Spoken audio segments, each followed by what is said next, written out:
ou ficar a pátria livre, ou morrer pelo Brasil. Saudações, brava gente brasileira. Primeiramente, viva o Brasil! Hoje é 7 de setembro de 2016 e há exatos 194 anos, nesse mesmo horário, 4 horas da tarde, o nosso primeiro imperador, ainda príncipe regente, Dom Pedro de Alcântara, proclamava a independência do Brasil simbolicamente às margens do rio Ipiranga. E isso é algo que muitas pessoas se esquecem. O 7 de setembro virou muito mais só um feriado qualquer. Só que nós temos que lembrar que o dia mais importante de qualquer pátria é o seu nascimento. Imagine você, então, como uma pessoa que você é. Qual é o dia mais importante na sua vida? Você pode dizer, é o dia que eu me casei, é o dia que meu filho nasceu, mas nada disso aconteceria se você antes não tivesse nascido. O dia do seu aniversário é o dia mais importante, o seu dia mais importante. Assim como o 7 de setembro é para o Brasil como o nascimento desse país. Lembrando que é o nascimento do país, do Estado, né? O Brasil mesmo, com toda aquela nossa história, vem de muito antes, vai remontar aos nossos indígenas. Mas o Estado brasileiro, ele nasce em 7 de setembro de 1822, simbolicamente, ainda que nenhuma nação tenha reconhecido. Eu esqueci de me apresentar, eu sou o professor de História, Rodrigo Sensei, e estou aqui hoje para conversar um pouco com vocês sobre o 7 de setembro e a importância desse dia tão histórico. Como o patriotismo, e ainda vamos falar sobre isso, mas hoje um tanto quanto esquecido, adormecido em muita gente, como ele é importante para que nós nos entendamos, nos reconheçamos como uma nação. Nós precisamos desse patriotismo. Se você verificar as grandes potências do mundo, a gente tem que falar, querendo ou não, goste ou não, dos Estados Unidos da América como esse exemplo de patriotismo do seu povo pelo seu país. No 4 de julho deles, desfiles, são desfiles e mais desfiles, são bolos enfeitados. Aqui no Brasil, seria algo parecido com o que acontece na Copa do Mundo de Futebol. Isso mesmo. Ruas pintadas, pessoas com verde e amarelo, gritando, cantando o hino, tudo isso a gente vê de 4 em 4 anos na Copa do Mundo. E olhe lá, porque se o Brasil sair da competição, todo mundo já escolhe uma nova seleção e um novo país para torcer e abandona aquele patriotismo fajuto, digamos assim. O que nós vemos de 4 em 4 anos deveria ser o que a gente deveria encontrar no nosso dia a dia, ou pelo menos no 7 de setembro, nos desfiles, no que a gente usa, né, de se fantasiar de verde e amarelo alguma coisa. Tudo isso é importante, porque uma pátria unida é uma pátria forte. É por isso que muitos dos nossos políticos, ao longo da nossa história, tentaram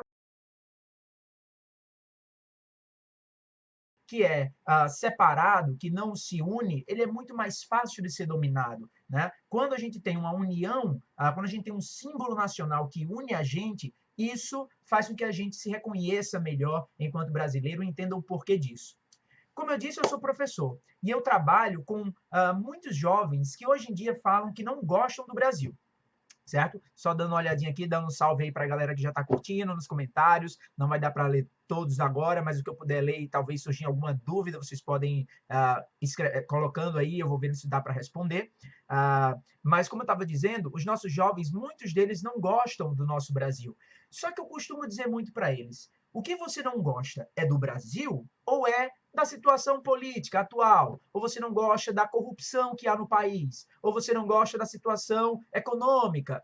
Porque tem que separar. O Brasil não é só a situação econômica de momento, a situação política de momento, a disputa partidária de momento. O Brasil é muito mais do que isso. O Brasil, ele é um país que foi feito com o sentimento de pessoas boas, de pessoas honestas, e todas aquelas que não são boas e não foram honestas, elas não representam o nosso país. Porque o nosso país ele tem que ser representado da melhor maneira possível. Essa conversa de que a corrupção está no nosso DNA, isso é uma balela, isso é apenas uma desculpa para se manter a corrupção. A gente sabe que a corrupção está no cerne do ser humano como um todo. Então, nunca vai ser abolida a corrupção do país. Mas diminuída é com a educação que a gente faz isso. É com amor à pátria que a gente faz isso. Então, pessoal, O nosso primeiro ponto, primeira parte que eu gostaria de falar para vocês sobre o Brasil, até anotei aqui alguns tópicos, sobre, além dos 194 anos de nossa independência, claro, porque não dá para falar de Brasil independente se a gente não falar do período joanino. Isso mesmo, do período em que Dom João e a corte portuguesa vieram para o Brasil.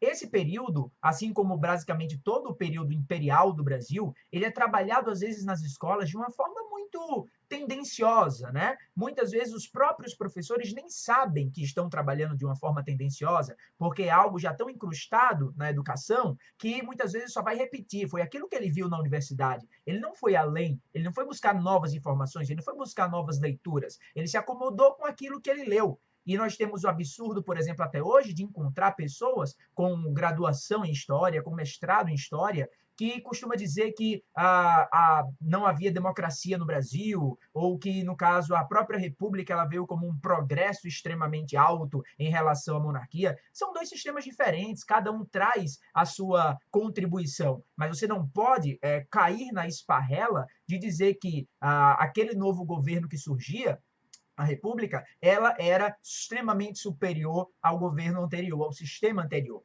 Vamos começar então desmistificando a ideia apenas do Dom João bobão, do Dom João comedor de frango, do Dom João que botava as coxas de frango no bolso, que não sabia tomar nenhum tipo de decisão. Olha, que o Dom João poderia não ser o exemplo de liderança, e isso sim, muitos livros falam disso, livros, inclusive biografias e tudo mais. Fala que ele tinha uma certa dificuldade em tomar, às vezes, algumas decisões. Ele era, às vezes, muito, digamos, indeciso mesmo. Só que Dom João está longe de ser aquilo que muitas vezes o pessoal fala para você. Dom João, inclusive, ele foi ainda, né, enquanto príncipe regente que veio para o Brasil, escapando de Napoleão, esse escape ele é também visto como uma estratégia. Muitos professores adoram falar de história do Brasil, sempre depreciando a nossa história. O Brasil não fez nada na Segunda Guerra, o Brasil não fez nada na Primeira Guerra, ou então o Dom João estava fugindo covarde de Napoleão. Eu procuro sempre olhar a história do Brasil com um ar de positivo, né? Com as coisas que nós podemos tirar de melhor dessas histórias. E o Dom João, ele não foi covarde, fugiu de Portugal. Não é bem isso. O próprio Napoleão Bonaparte escreveu em um de seus livros que ao longo da vida dele, ele teve 3 inimigos. Ele teve a Armada Britânica como inimigo, ele teve o Inverno Russo como inimigo, e ele teve Dom João, o príncipe regente de Portugal, como inimigo. Dos 3, apenas Dom João, no caso, seria uma pessoa. Dom João foi o único capaz de enganar ele. Se Dom João permanece em Portugal, naquela época em que Napoleão estava tomando a Europa inteira, o destino dele seria provavelmente o mesmo do rei da Espanha. Ele seria destronado e a coroa portuguesa seria a dinastia portuguesa seria abolida. Os Bragança não reinariam mais em Portugal.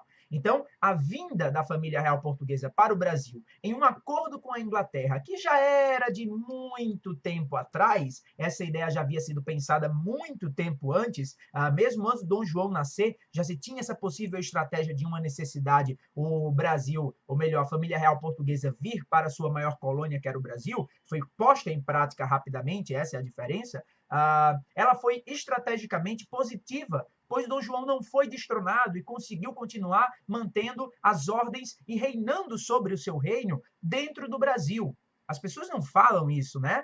Se ele fica lá, ele perde o trono. Se ele vem para cá, ele consegue ainda manter uma guerra contra Napoleão e vitoriosa, porque Napoleão tentou tomar Portugal, mas com a ajuda da Inglaterra terminou não conseguindo. Então, para começo de história, Dom João não era o bobo que se pensa, né? Dom João era uma pessoa inteligente. Outra coisa, Dom João, quando vem para o Brasil, ele traz muitas melhorias. Eu queria dizer que é difícil conversar ao mesmo tempo com vocês e ficar dando uma olhada aqui no que vocês estão escrevendo, mas assim que eu puder, eu vou dando uma lida aqui. Cada parte que eu parar, eu dou uma olhadinha.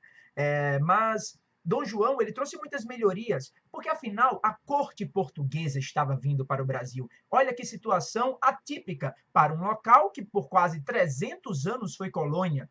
que não tinha nenhum tipo de melhoria praticamente, né? Porque a função de uma colônia de exploração é ser explorada. O Brasil, por mais que o nosso patriotismo, nós gostaríamos que o Brasil tivesse se tornado independente antes, ou que tivesse ficado mais ouro por aqui, ou algo do tipo, temos que remeter a nossa mentalidade para a época. Porque senão nós caímos na ideia de anacronismo. O que é o anacronismo? O anacronismo é quando a gente julga uma época com a mente de hoje. Ou seja, você faz um julgamento errado. Você está milhares de anos-luz à frente daquele pessoal com todo o conhecimento que você tem. Então você não pode julgar aquela época com o pensamento de hoje. Você tem que transportar-se para aquela época. E ao se transportar para aquela época, você percebe a habilidade de Portugal de manter por tanto tempo uma colônia como o Brasil colônia, né? Nesse caso, infelizmente para nós, mas não dá para negar essa habilidade até o momento de Portugal de conseguir fazer isso. De qualquer forma, quando a família real vem para cá, muitas melhorias precisam ser feitas. Ali começa, de fato, um processo de independência que nós hoje conseguimos compreender dessa forma. Naquela época, eles não entendiam dessa forma. Então, as muitas melhorias que vieram durante o chamado período joanino, a criação do Banco do Brasil, a criação do Jardim Botânico, a criação, acho que Correios, a criação de tanta coisa, né? Academia Real Militar, Academia Real de Belas Artes, a imprensa régia, a Biblioteca Real, que se tornou a Biblioteca Nacional, a maior biblioteca da América Latina, tudo isso traz uma melhoria que o Brasil não conhecia. Faculdades de medicina, então muita coisa nova vem. Isso é um passo à frente da nossa história para uma futura independência. E quando Dom João necessita voltar para Portugal, por causa da Revolução do Porto que acontecia lá em Portugal, eles queriam que Dom João voltasse com a família real. Por quê? Porque naquela época Napoleão já não representava mais um perigo.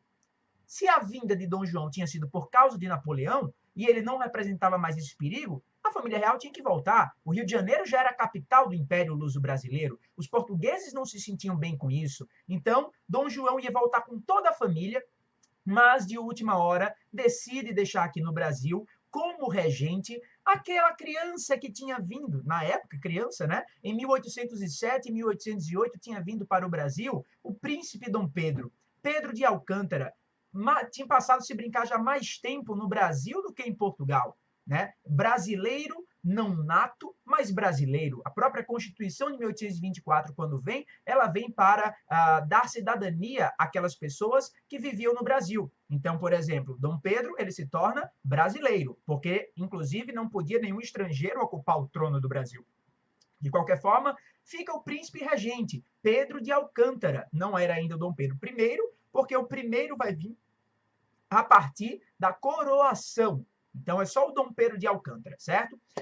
E agora a gente vai começar a entender melhor esse processo da independência. Antes, deixa eu ver aqui rapidinho aqui nos comentários. Muito bem, o Brasil é mais do que os políticos corruptos, é verdade. Discorra sobre o esfacelamento da América Espanhola versus América Portuguesa no período joanino. Gustavo Moura, olha só, é uma ótima questão. Muitas pessoas às vezes perguntam por que o Brasil manteve esse território tão gigantesco, né? Somos o quinto maior país em extensão territorial do planeta, enquanto a América Espanhola ela se fragmentou em diversas repúblicas. Olha, lembra que eu falei que o Dom João ele ficou, ele veio para o Brasil impedindo que Napoleão o destronasse?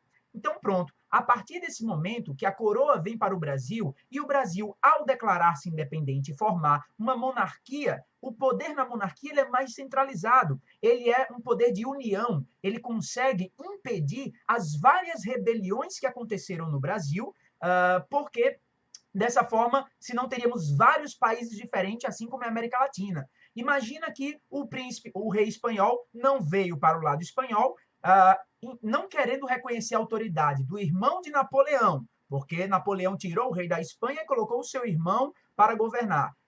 Os que aqui viviam do lado espanhol, né, da América, não querendo aceitar aquela soberania do irmão de Napoleão, decidiram governar por eles mesmos. E a partir daí, ao terem contato com o poder, eles vão cada vez mais tendo algumas diferenças e transformando separadamente cada região em uma região independente.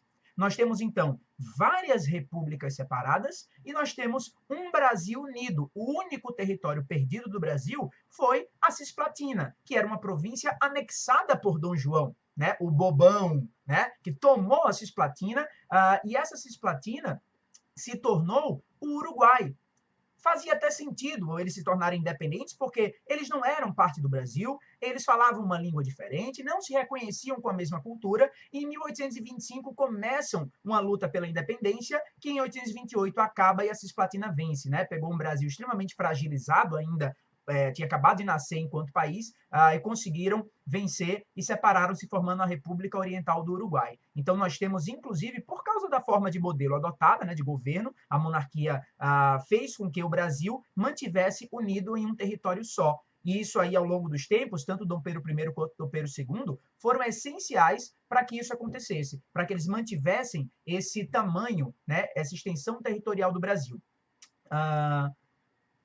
Deixa eu ver aqui se alguém falou mais alguma coisa. Então é isso. Então vamos continuar. Um abraço aí para todo mundo que está comentando e está acompanhando. Pessoal, agora nós vamos falar da importância do Dom Pedro I nesse processo, que ainda era o Pedro de Alcântara, né? Dom Pedro, ele decide ficar no Brasil, né? Ele se tornou o príncipe regente do Brasil. E ao se tornar o príncipe regente, ele tinha as atribuições de um chefe de Estado interino, né? Já que o seu pai, o Dom João VI, estava em Portugal. Muitas pessoas não sabem, mas para Dom Pedro se tornar o imperador que foi, ele teve que fazer algumas abnegações, inclusive já no cargo de imperador. Vocês sabiam, por exemplo, que Dom Pedro ele negou 3 coroas? Ele negou ser rei ou imperador, né, de 3 lugares diferentes. Ele recusou a coroa de Portugal quando seu pai morreu, Dom João VI morreu, ele era o legítimo herdeiro do trono, segundo alguns, né, há uma corrente, é sempre bom falar que há outras visões, há uma corrente que fala que o legalista mesmo seria o Dom Miguel, já que o Dom Pedro estava governando o Brasil. Mas, de qualquer forma, ele abdica do trono português e passa à frente a sua filha Maria da Glória, né, que tinha só 7 anos na época. Outro que ele, né, não aceitou foi a espanhola, depois de uma crise de sucessão, ele não aceitou ser rei da Espanha. E uma que quase ninguém sabe, pouca gente comenta sobre isso, é que quando a Grécia se tornou independente, eles queriam adotar a forma monárquica de governo, mas não tinham rei, não tinham família real para isso. Então, reconhecendo a importância de Portugal no período e tudo mais, eles decidem oferecer a Portugal a ideia de um membro da família real portuguesa fosse ser rei de Portugal. E Dom João achou que seria o máximo, porque ele tiraria as expectativas de Dom Pedro em cima do Brasil e mandaria ele para reinar no que é chamado de berço da civilização ocidental, a Grécia. Mas, por incrível que pareça, já vislumbrando uma glória futura, porque não há glória sem abnegações, Dom Pedro, ele recusa a coroa da Grécia e ele permanece no Brasil, provavelmente já imaginando o futuro que ele ia ter por aqui, né? Então, o Dom Pedro, ele passa por algumas etapas. Outra coisa interessante de falar, a partir de 1800 até 1822, não se falava em independência do Brasil praticamente. O que nós tínhamos tido antes eram tentativas de independências locais. Daí, por exemplo, quando se pega um Tiradentes como símbolo, né, seria meio errado. Tiradentes, ele foi um herói construído porque ele queria uma independência local, ele não queria uma independência do país inteiro, do Brasil enquanto Estado, nação. Não, ele queria uma independência da região das Minas Gerais. Então, na falta de heróis, a República terminou escolhendo, elegendo Tiradentes como alguém que supriria essa falta, esse vácuo de heróis que a República nascente, em 1889 para frente, ela estava sentindo, né? Então, o Dom Pedro, ele... desculpa, a partir de 1822, não se falava de independência no Brasil. Sabe por quê? Porque o Brasil estava numa situação muito confortável. O Brasil, ele tinha quase 300 anos de história enquanto colônia, né? De 1530 até mais ou menos 1816, que é quando o Brasil, Dom João eleva a categoria do Brasil a Reino Unido de Portugal e Algarves. Então o Brasil não era mais uma colônia. O Brasil não pulou de colônia para império. O Brasil pulou de colônia para Reino Unido a Portugal e depois para império. Então o que acontece? Enquanto o Reino Unido, o Brasil estava achando o máximo. Por quê? Porque passou muito tempo enquanto colônia, você está equiparado a Portugal, Reino Unido de Brasil, Portugal e Algarves, era uma situação confortável. O grande problema que gerou um processo de independência tão rápido foi provavelmente a inabilidade das cortes portuguesas de agir após retorno de Dom João. Qual era a ideia deles? Recolonizar o Brasil. Eles queriam recolonizar o Brasil porque a maneira mais fácil de se conseguir dinheiro do governo é impostos, né? Então, seria interessante acarretar o Brasil com mais impostos, extrair o que o Brasil poderia dar, continuar extraindo, para que o Brasil pudesse suprir as necessidades de Portugal. E aí, meu amigo, recolonizar não estava na pauta dos brasileiros. Imagina que você passou muito tempo sem receber mesada, por exemplo. Você nunca recebeu mesada na sua vida. Vou fazer essa analogia. Quando seu pai diz, olha, vem cá, filho, eu não vou mais, eu vou continuar sem te dar mesada. Você vai dizer o quê? Oh, tá tudo bem, fazer o quê, né? Nunca tive mesmo. Você não sente tanta falta. Mas imagina você ter uma mesada. E seu pai, ô filho, vem cá, a crise tá grande, então eu vou tirar a sua mesada. Você sente. Você sente uma diferença na sua vida, porque você estava acostumado com aquele dinheiro, né, para alguma coisa. Então, imagina agora o Brasil colônia. Nunca teve nada. Então, demorou muito enquanto colônia. A partir do momento que ganha certos direitos ou privilégios, ou começa a crescer bastante em bastantes áreas, quando Portugal decide retirar isso, tentando transformar o Brasil novamente em colônia, aí não, amigão. Aí nós já tínhamos um sentimento nacional propício para uma possível independência. E Dom Pedro será uma das figuras desse processo. A figura é uma das mais importantes, porque, claro, ele está na linha de frente dessa independência. Então, Aqui o Elisiel falou que é melhor a live pelo YouTube. Eu sei, Elisiel, mas é porque eu ainda não aprendi a fazer live pelo YouTube, mas brevemente vai acontecer. Então, olha só, o processo a partir de 1822 começa a ficar acelerado. Em 9 de janeiro de 1822, já prestes a ir para Portugal, os brasileiros lá fazem um abaixo-assinado com mais de 8.000 assinaturas para poder pedir que Dom Pedro ficasse no Brasil, porque a permanência do príncipe era uma garantia de que o Brasil não voltaria a ser colônia. E aí Dom Pedro, né, ao pegar aquele documento e ler, ele termina aceitando ficar no Brasil. E o que é que ele faz? Faz um discurso em que diz, né, segundo a história, ele fala: se é para o bem de todos e para a felicidade geral da nação, estou pronto, diga ao povo que eu fico.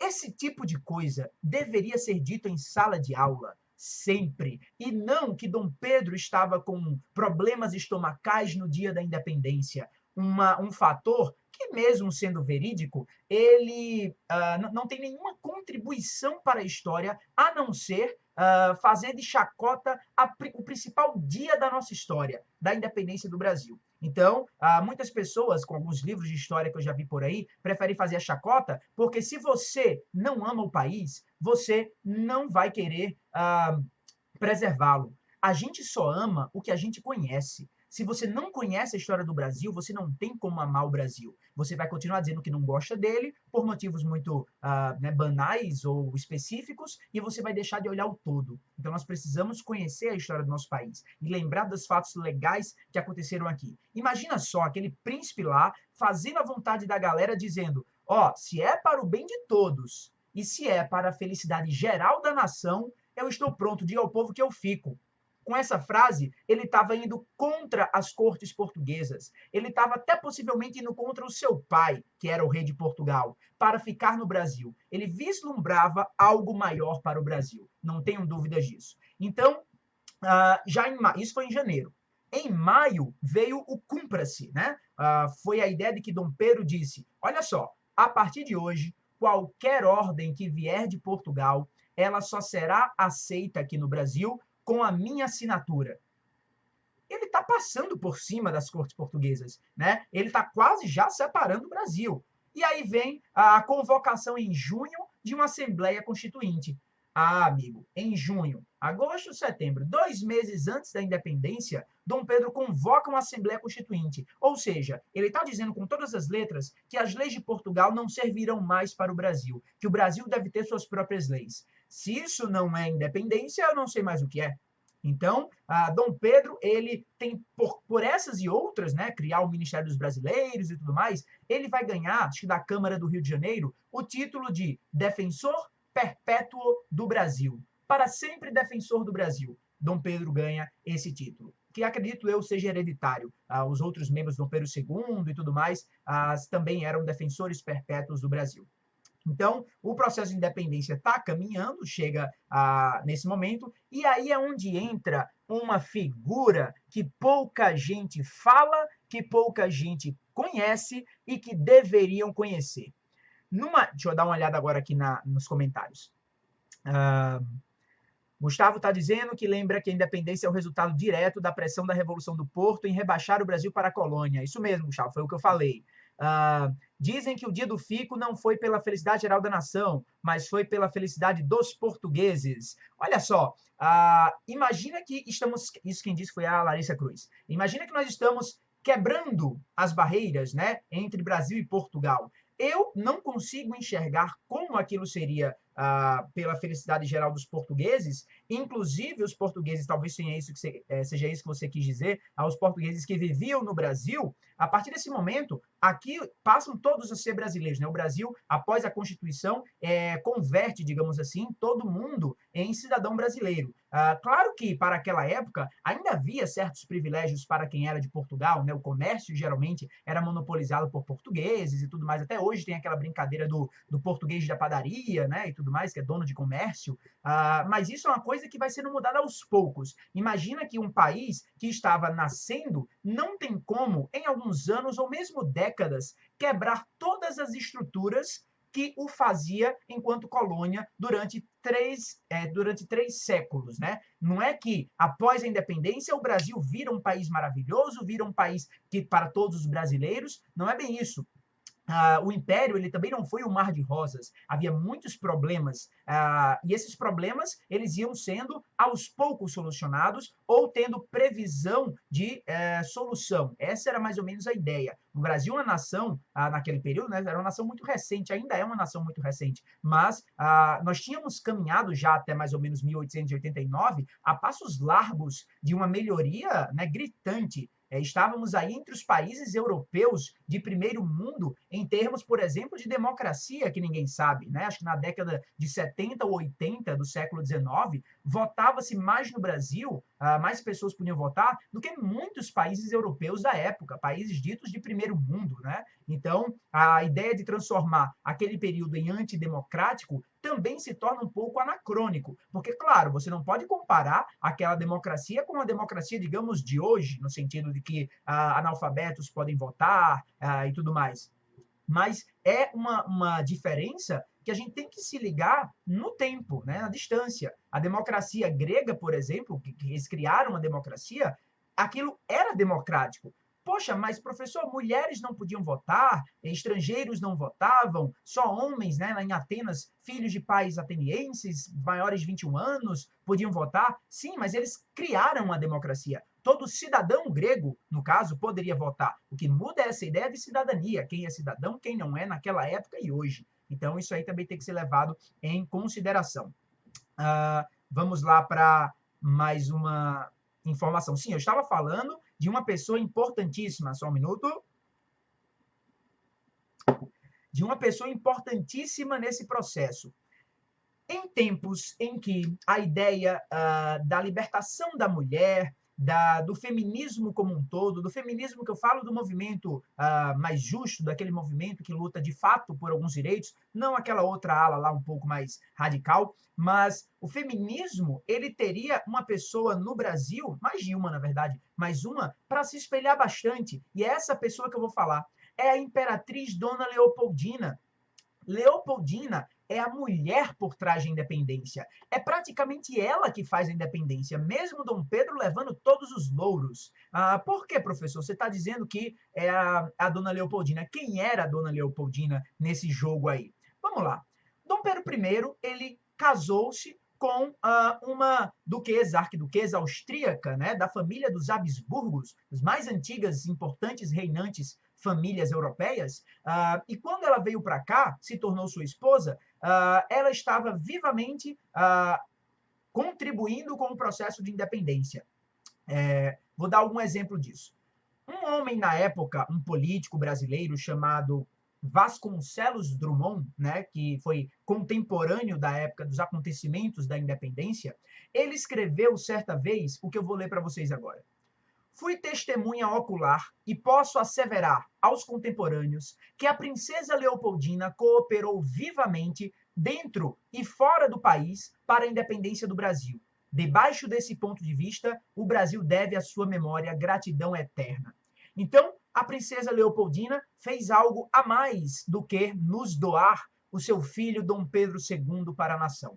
Ela também participou do processo de independência. Como?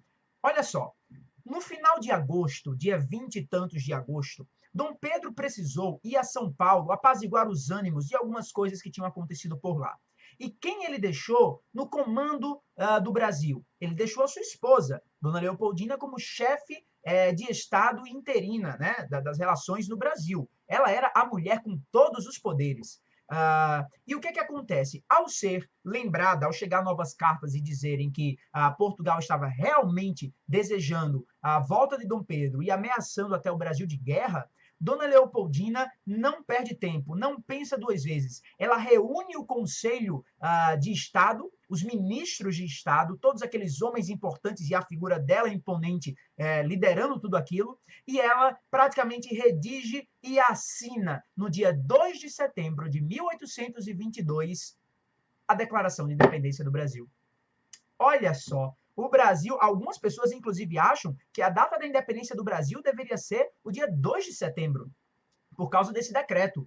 Leopoldina praticamente transforma o Brasil independente 5 dias antes de Dom Pedro. Mas ela envia uma carta para o marido, o correio o alcança quando ele já voltava de São Paulo, o alcança às margens do Riacho Ipiranga. Ele recebe 3 cartas. A de Dona Leopoldina, sua esposa, e você recebe a carta de José Bonifácio, patriarca da independência, e recebe a carta das cortes portuguesas. As cortes diziam, olha só, você tem que voltar e a gente está preparado para uma guerra se você não vier. A carta de José Bonifácio indicava, né, prudência e que ele tomasse uma decisão. Ou voltava para Portugal, ou ficava no Brasil, mas que uma decisão fosse tomada. E Leopoldina era enfática ao dizer com essas palavras, o pomo está maduro, colha-o já, senão apodrece. O pomo, que ela dizia, o fruto, né, era a própria independência. Está em tempo de fazer a independência. Ou você faz agora, ou talvez não haja mais tempo para isso. E naquele momento, Dom Pedro arranca as insígnias portuguesas de sua farda, né? Joga no chão e fala para aqueles que estavam lá. É importante lembrar que esse processo, esse momento, ele não foi como aquele quadro do Pedro Américo, o quadro da independência lindo, em cima de um cavalo, com todo mundo, os dragões da independência fardados. Não, aquilo ali faz parte de uma mística, né, de como contar a história da nação, deixá-la mais bonita, é inspirado até em um quadro francês, mas isso não tira o mérito da coisa, né? O que aconteceu foi que, em cima lá do seu equino, o Dom Pedro, ele diz, ele fala, agora fugiu o que ele falou, mas antes do independência ou morte, ele diz assim, eu juro por mim, pelo meu sangue e pelo meu Deus, que farei desta nação um país livre. De hoje em diante o nosso lema será, e aí alguns dizem que disse, outros dizem que não disse, que seria o independência ou morte, o grito, né, que tornava simbolicamente o Brasil independente. Eu digo simbolicamente porque, para o mundo, né, externo, no caso, precisava-se de um reconhecimento, primeiramente por parte de Portugal, que era a metrópole, que na verdade era o Reino Unido, e depois por parte dos outros países. O primeiro país, inclusive, a aceitar a independência do Brasil são os Estados Unidos. Os Estados Unidos, em 1824, se eu não me engano, aceita a independência do Brasil por causa daquela doutrina Monroe, lembram? Da América para os americanos, do presidente James Monroe, que tinha um interesse em que a América do Sul não fosse novamente colonizada. Então, o Brasil, ao contrário do que muitos dizem, participou de guerras contra a independência, né, a favor da independência, mas a gente fala já sobre isso. Então, vamos terminar Leopoldina. Dona Leopoldina, então, na hora que Dom Pedro ele proclama a independência e o Brasil simbolicamente está livre, quem está governando? Dona Leopoldina. É a primeira mulher a governar o Brasil, ainda que por pouco tempo. É a primeira, inclusive, pessoa a governar o Brasil, já que nesse momento simbólico, às 4 horas da tarde, hora que eu comecei essa live, só que de 1822, do 7 de setembro, quem estava governando era a dona Leopoldina. Ela é a primeira pessoa e mulher a governar o nosso país. Isso é algo que as mulheres deveriam se ater, essa liderança feminina de tornar um país independente, de ser partícipe dessa nossa história, né? Enfim, a dona Leopoldina, então, tem a nossa, pelo menos a minha, eterna gratidão. Ela, inclusive, chegou a enviar uma carta para o pai, o imperador da Áustria, que dizia: gostaria que o imperador, que a Áustria, considerasse o Brasil livre, senão, não a considerasse mais austríaca. Olha a imponência, né? Olha o respeito que ela tinha, o amor que ela tinha pelo Brasil. Daqui a pouco a gente volta a falar desse casal aí, Pedro e Leopoldina, que eu vou dar outra curiosidade sobre eles, tá? Vamos dar uma olhada nos comentários. Grande sensei, levando conhecimento de verdade. Parabéns, professor. Muito obrigado. Então, vamos lá, gente. Vamos dar uma continuada.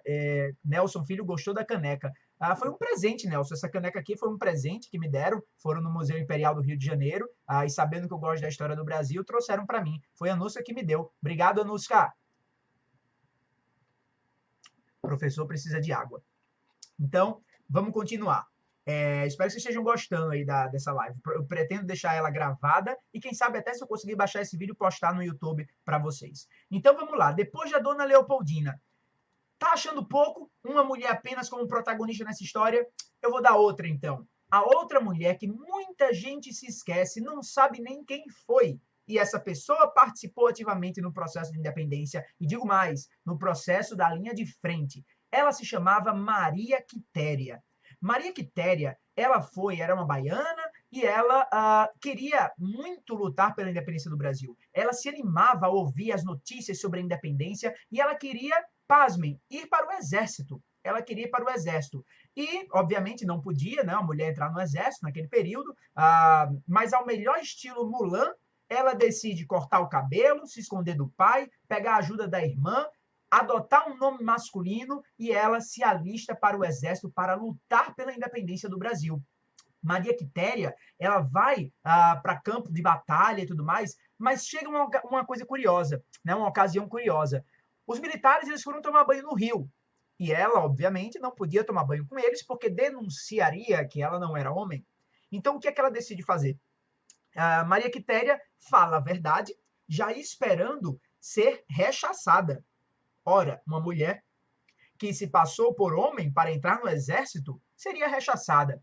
Mas não foi. Os militares se admiraram com a coragem e com a bravura de Maria Quitéria e deixaram ela integrar o corpo de combatentes. Ela pôde, inclusive, ornamentar a sua farda com um saiote, um penacho no seu elmo, no seu capacete, e ela foi várias vezes para a linha de frente lutar pela independência do Brasil. Independência essa que muita gente fala que foi comprada, que foi independência que não teve sangue, aquela coisa toda. Duas considerações em relação a isso. Primeira delas, houve guerra de independência? Sim. Houve guerra no norte do país, no nordeste do país, Maranhão, Grão-Pará, Bahia. Houve guerra sim. E dizer que não houve guerra é insultar a memória dos brasileiros patriotas que foram defender a honra e a ideia de um Brasil nascente. Então, houve guerra sim. Não minimizem a batalha do Brasil pela guerra. E segundo, se não foi uma guerra tão sanguinária quanto alguns queriam, eu não sei por que essa sede de sangue, né?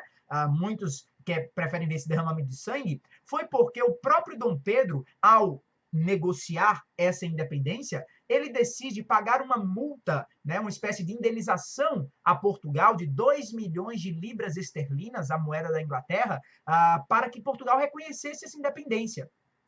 Muitos vão falar que era porque era da mesma família, era uma negociata entre familiares. Olha só, pode até ser. Eu prefiro encarar que, mesmo se for uma negociata entre familiares, isso poupou vidas de brasileiros, isso poupou vida de portugueses. E a nossa história já é cheia e repleta de muito sangue e mortes para a gente ficar querendo ainda mais. Então eu acredito que vidas foram poupadas por causa disso, por causa de um dinheiro que se tornou dívida, sim, né? O Brasil nasce já mais ou menos endividado, mas Portugal via uma necessidade de ser indenizado, porque muito do que Portugal trouxe para o Brasil quando a corte portuguesa veio, ficou. inclusive os próprios livros, para vocês aí, alunos, ex-alunos, jovens que estão assistindo, saberem a importância do conhecimento, fica esse relato. Só da multa que foi gerada para Portugal, 20% dela correspondia à biblioteca deixada aqui. Olha como valia essa ideia do livro, do conhecimento, né? Então, conhecimento liberta, conhecimento faz você não acreditar em qualquer coisa que qualquer professor teu de qualquer matéria fale, né? A gente tem que sempre ouvir os dois lados de uma história, às vezes mais de dois. Aquela história que sempre é contada de uma maneira só, isso daí não é bem ensino, tá mais voltado para doutrinação. Então, justamente o que eu estou fazendo? Um contraponto. O que é que vocês conhecem da história da independência do Brasil? Conhecem muitas vezes pouco, conhecem os fatos negativos. Eu estou apresentando justamente fatos positivos, porque os negativos tá em qualquer livro para você ler, muitos professores vão te falar. Então, isso que eu estou falando não é todo mundo que fala. Então, isso é justamente o contraponto, certo? Então, vamos lá. Eu estava falando sobre a Maria Quitéria, né? Então, a Maria Quitéria, ela, quando termina a guerra de independência, ela é recebida pelo próprio imperador Dom Pedro I, né? Já o Dom Pedro, não era o primeiro ainda que não tinha tido a coroação, mas o Dom Pedro I, ele recebe ela, e ele, gente, transforma, né? Dá a ela a ordem, condecora ela com a ordem Cavaleiro da Ordem Imperial do Cruzeiro. Uma mulher condecorada Cavaleiro da Ordem Imperial do Cruzeiro. Além disso, ele dá uma espécie de soldo, um salário vitalício de aposentadoria para ela, em prol dos serviços prestados para o Brasil. Hoje, a Maria Quitéria, né, que abriu as portas para mulheres no Exército, que veio no futuro, ela é patrona do quadro complementar de oficiais do Exército Brasileiro. É esse tipo de vínculo, esse tipo de personalidade feminina que a gente deve exaltar. Uma pessoa que realmente lutou ali por alguma coisa, por o nosso país, pela nossa independência, que fez algo de muito importante para o Brasil. Hoje em dia nós temos várias aí em diversos aspectos e segmentos da sociedade, né? Mas naquela época essas mulheres estavam também vinculadas ao político, né? Então fica aí também a ideia da Maria Quitéria e de sua importância no processo de independência. Então já falamos do Dom João, já falamos do Dom Pedro, já falamos da Dona Leopoldina, já falamos da Maria Quitéria e agora nós vamos, já nos encaminhamentos finais da nossa live aqui, falar sobre as origens do verde e do amarelo. Rodrigo Sensei, isso aí eu já sei. O verde representa as nossas matas e o amarelo representa as nossas riquezas. Errado. Na verdade, hoje é o que se ensina, né? Isso daí. Há um novo significado para esse verde e amarelo e eu vou explicar o porquê desse novo significado. Vamos lá. Para exemplificar, vamos fazer uma analogia com partidos políticos, certo? Digamos que o partido que domine o Brasil hoje seja o partido X.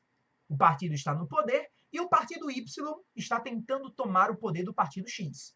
Digamos que na eleição seguinte, o partido Y consiga tomar esse poder.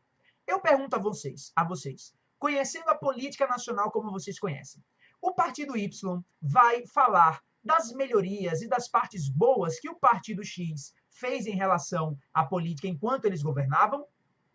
Não, amigos, não vai. E quando o partido X tomar o poder do partido Y, ele vai reconhecer as melhorias feitas pelo partido Y e dar uma espécie de continuidade? Não, não vai. Então, o que acontece? O Brasil vivia em um sistema, já no final do segundo reinado, de sistema monárquico constitucional parlamentarista, né? Havia um primeiro-ministro que governava, havia o Dom Pedro II que governava também e era chefe de Estado, havia um conselho de ministros indicado pelo primeiro-ministro, havia eleições normalmente e aquilo tudo, né? Um governo democrático parlamentarista. Então, o que acontece? Quando a República ela consegue tomar o poder em 15 de novembro de 1889, lembra agora dos partidos, aqueles que estavam tentando tomar o poder do outro. Vocês acham que aquele governo que estava surgindo iria querer, de alguma forma, que a monarquia fosse vista positivamente pelos brasileiros ou pelos futuros brasileiros? Não, né, gente? Então, muita coisa começa a ser alterada na nossa história. Heróis passam a ser esquecidos. Novos começam a ser criados, como o caso Tiradentes que eu falei. O hino vai ser modificado. A bandeira do Brasil foi uma coisa que eles não conseguiram modificar por completo. Mudar as cores, o verde e amarelo, não conseguiam mais porque já estava muito incrustada no brasileiro. Mas mudaram um pouco do formato. Essa foi a primeira bandeira do Brasil, né? A bandeira do Brasil Império. Então, quando a República tomou posse, né, através de um golpe de militar em 15 de novembro de 1889, o brasão imperial aqui no centro foi retirado e foi colocado no meio o círculo, né, a bola, o globo, com o nome Ordem e Progresso. Então, não havia interesse em querer que que o brasileiro tivesse alguma ligação com o seu passado. E adivinha só, o verde e o amarelo não representava matas e riquezas, apesar de ser, inclusive, ter um significado muito bonito, essa ideia de amarelo de riquezas e verde de matas. Mas bonito, porém não real, né? O verde, gente, ele é a cor heráldica, a cor real da casa dos Bragança. E o amarelo, o dourado, ele é a cor real da casa dos Habsburgos. Então, o que acontece? Quando Dom Pedro I, Bragança, casa com Maria Leopoldina, Habsburgo, e eles juntam essas duas casas reais, formando o primeiro império dos trópicos, nós temos o verde dos Bragança e o amarelo dos Habsburgos. Nós temos o verde louro da nossa flâmula. Nós temos, então, um passado, uma origem real, no sentido, né, de monárquico. Nós temos, então, uma representação até hoje do Dom Pedro I e da Maria Leopoldina. Então, sempre que eu vejo, por exemplo, né, poucas pessoas sabem disso, sempre que eu vejo um desfile de 7 de setembro, sempre que eu vejo uma Copa do Mundo, uns Jogos Olímpicos e vejo aquele monte de verde e amarelo tomando conta da multidão, eu lembro do Pedro I e da Leopoldina e como, de alguma forma, de algum momento, eles devem estar felizes ainda, mesmo sem as pessoas saberem o que é muito triste, que essa origem vem deles, mas saber que ali, ainda adormecido, ainda para quem tiver olhos mais profundos para enxergar, que a essência do nosso país continua viva, né? Que o espírito do Dom Pedro I e o espírito da Leopoldina, de alguma forma, o bem que eles quiseram para o Brasil, continua de alguma forma vivo nesse povo brasileiro, que muitas vezes é tão ignorante, falta tanto estudo para, né, a nossa sociedade, mas que amam o Brasil, mesmo assim, amam o verde e o amarelo. Agora vamos dar uma olhadinha nos comentários de novo. Deixa eu ver. Tentativa de sequestro de Dom Pedro I pelas cortes portuguesas é um assunto interessante. É sim, Silvia. Além disso, não sei se você sabe, mas houve também uma tentativa, não uma tentativa, mas um plano para se tentar, acho que a Argentina tentou sequestrar Dom Pedro I. Isso aí já vai ser motivo para outra live. Mas tem um caso desse, sim. Os argentinos tentaram, os nossos hermanos, sequestrar o Dom Pedro I. Outra coisa, Silvia coloca, o hino nacional atual tem a mesma melodia do hino da coroação de Dom Pedro II. O povo não aceitou o hino novo. Inclusive, outra curiosidade sobre esse hino nacional, não nacional, desculpa, o da independência, que era o nacional, né? Aquele que eu comecei a live mostrando, a composição da melodia dele é do próprio Dom Pedro I, né? Que era músico também. Então, é uma curiosidade bacana de saber. E agora, gente, a gente vai para o final da nossa live, certo? Depois eu posso até separar uns minutinhos para ler melhor o comentário de vocês e, né, falar mais alguma coisa. Mas, ó, para finalizar, eu gostaria de falar sobre esse patriotismo adormecido do brasileiro, né, do Brasil. Por que eu decidi fazer essa live? É a primeira live que eu faço, praticamente. Praticamente não, é a primeira. E eu decidi porque é muito triste você, às vezes, ver jovens que na hora de cantar o hino ficam conversando, de você ver que não há respeito pelo país, pelos símbolos nacionais. E a gente sabe, né, que é isso que transforma um país em um país grandioso. Né? É o sentimento de pertencer a uma nação, de nos vermos como irmãos, de nos vermos como uma família gigantesca que faz com que o país possa crescer cada vez mais, que o país seja unido, inclusive contra maus políticos, contra políticos corruptos. Quando você não conhece o país e você não o ama, você não tem interesse em assistir um horário eleitoral político, a você escolher e selecionar bem os seus candidatos, a você vigiar se eles estão cumprindo o que eles prometem. Para você, todos são corruptos e isso não vai mudar nunca. E isso é muito triste, porque é essa mentalidade que mantém a gente estagnado aonde a gente está. Né? A gente precisa acreditar nesse país. A gente precisa acreditar nas pessoas que acreditam nesse país. Quando um amigo seu, que você sabe que é honesto, fala: eu estou pensando em entrar para a política, não o desencoraje. Não entra não, só tem ladrão. Você vai se corromper. Não, diga: poxa, é uma pessoa como você que a gente precisa. É uma pessoa honesta, você tem o meu voto. E mantenha-se firme nos seus ideais. Isso a gente tem que incentivar. O país não está perdido, por mais que as circunstâncias de todo o momento tentem mostrar isso para a gente.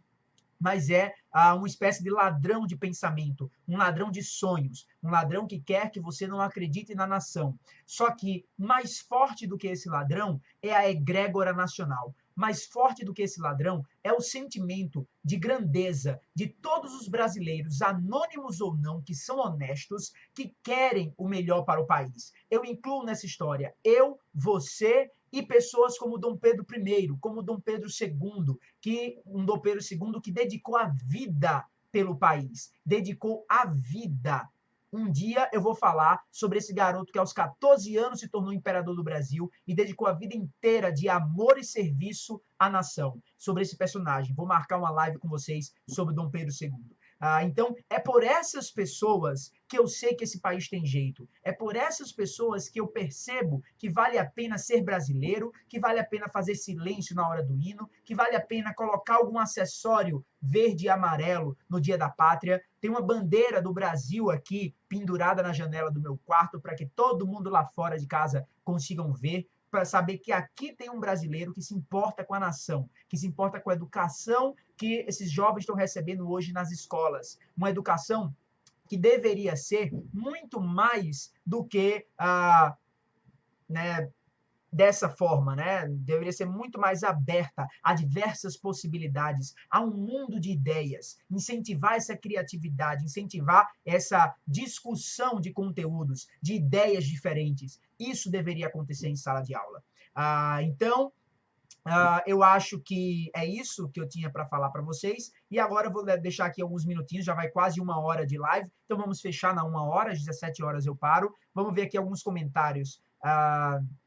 Dom Pedro I, Silvia Queiroga participando aqui ativamente na nossa live. Dom Pedro I tinha 22 anos quando proclamou a independência do Brasil. Exatamente, Dom Pedro I era um jovem insaciável. Eu costumo dizer, apaixonado, né, pelo Brasil e pela vida. Eu costumo dizer que tivemos imperadores no momento certo.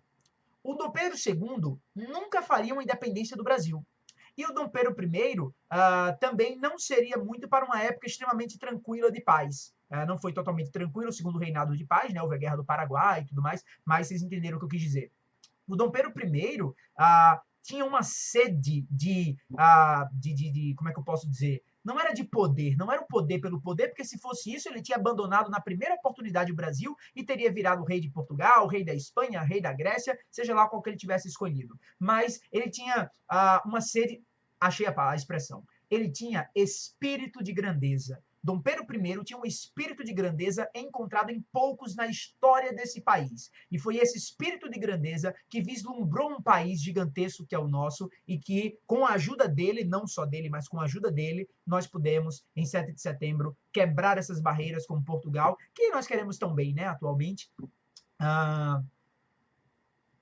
Deixa eu ver o que mais aqui, alguns comentários. Roberto Nogueira fala, precisamos do poder moderador. Roberto, o poder moderador é outra coisa mal explicada, né, na história.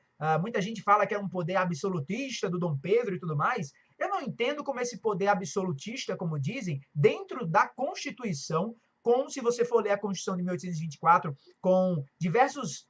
aonde ele poderia ser usado, né? Ele nunca foi usado fora de onde ele poderia ser usado, né?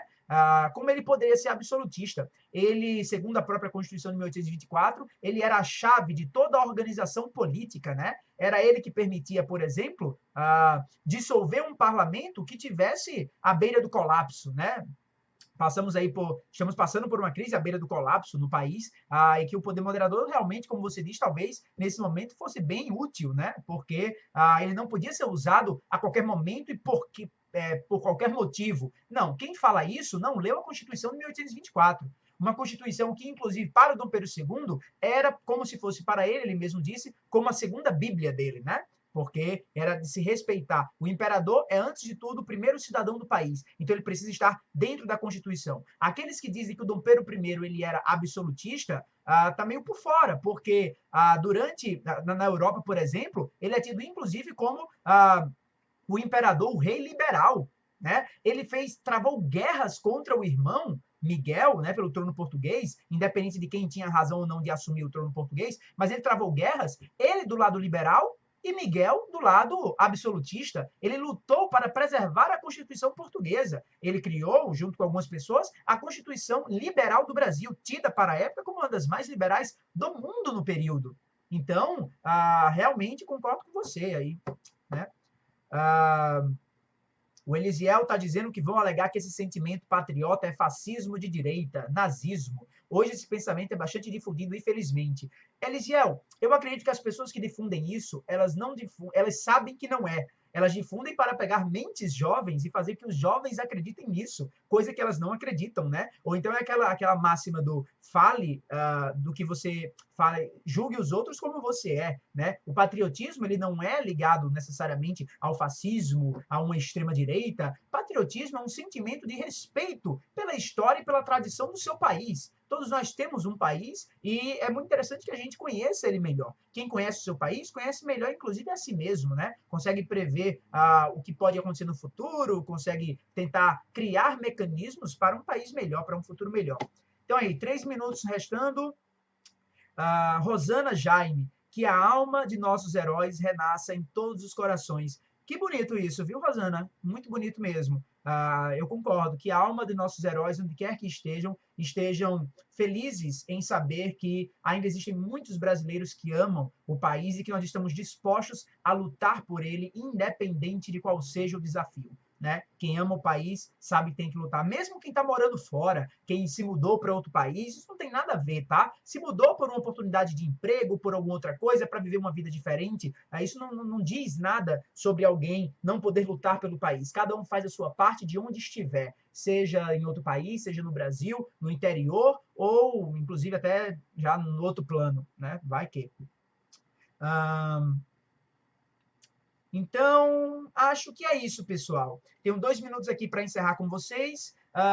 Eu queria agradecer aí as pessoas que assistiram essa live. Ela pretende ficar, eu pretendo deixá-la aqui no meu Facebook, então vocês podem compartilhar ela. Quando tiver outra live, eu vou avisar vocês também. Fiquem de olho. E eu tô de mudança agora, eu vou para outro canto, então algum tempo eu vou ficar meio off. Mas eu gostei da ideia da live, eu gostei dessa ideia de história com vocês.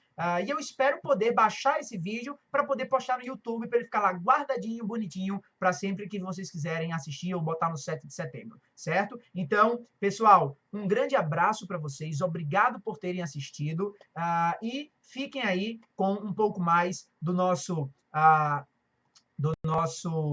hino da independência. Eu até botaria, mas na verdade eu perdi aqui. Deixa eu ver se eu acho rapidão.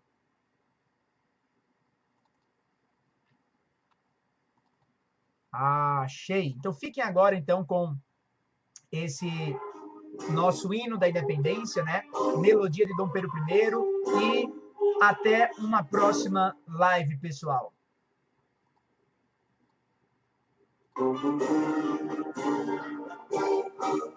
Fica aí. Já podeis da pátria, filhos, ver contente a mãe gentil. Já raiou a liberdade no horizonte do Brasil. Já raiou a liberdade no horizonte do Brasil.